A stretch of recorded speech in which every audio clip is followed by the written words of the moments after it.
Hi. I wanted to get your thoughts and any suggestions that you might have on a situation. If a couple are into a new relationship and one of the partners in a previous relationship had been abused, whether it be gaslighting or physically or anything like that, how would you suggest that the new partner would act so that they can support the new partner? And how would you suggest that the partner that was abused tries to move on and embrace the new relationship, as it could be really healthy for them? Oh, that's a big box to unpack. Yeah, in a lot of ways, that is the question. Yeah. Because I definitely don't want to overextend the word abuse or oversimplify it, but I also think it's worth noting that all of these things really exist on a spectrum, right? We're all hurt, traumatized, damaged, however you want to frame it, in various ways and to various degrees. And so we're all coming into new relationships with that baggage and trying to figure out how to support one another and heal each other's hurts and just be good people despite what we've gone through. So on the one hand, it's kind of the same experience for everybody, but certainly there are people who have had it a lot worse and who are struggling much more. So while I want to try and give like some good tips and things for dealing with that, I also want to just kind of acknowledge that we're all damaged in some format. And so I wouldn't say that, well, this is how I have my relationship with somebody who has PTSD, or this is how I have a relationship with somebody who was abused, or, over box things in that way. Does that make sense? Oh, yeah. Yeah, it does.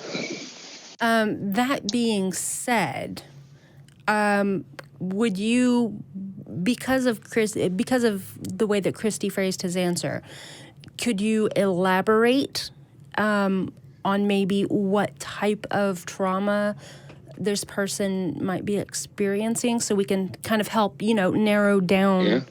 Yeah. Well, I've got a couple of friends that are in a new relationship with each other.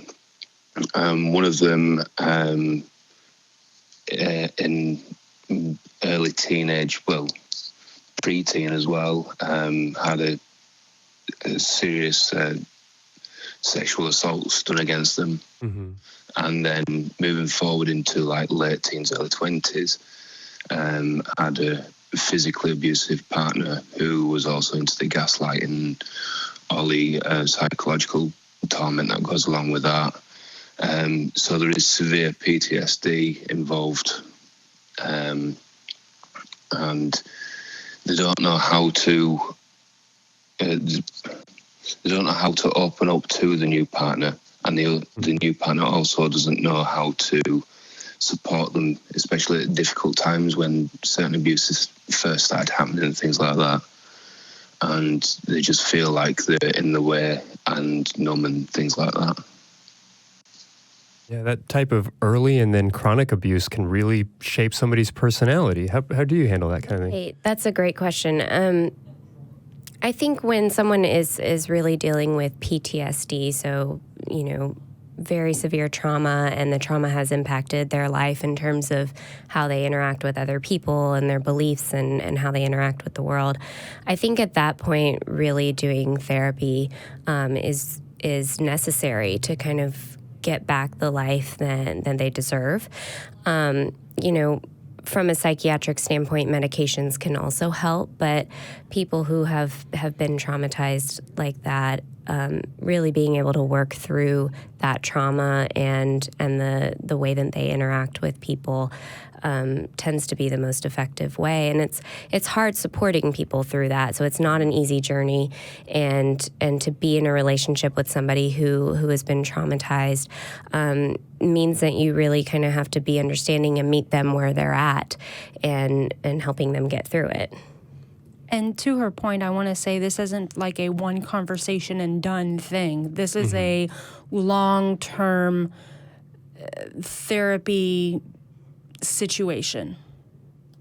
Yeah, that was the thing that really came to my mind, was just the patience and the fortitude that goes into a relationship like that, where it is just being constantly supportive and I think more than anything accepting, having to just take it on the chin kind of over and over and over and not, shaking somebody and saying, it's so simple, it's so obvious, why can't you see, being patient with somebody and recognizing that their worldview has been dramatically altered by these experiences and they're not going to see what to you might seem so obvious and clear.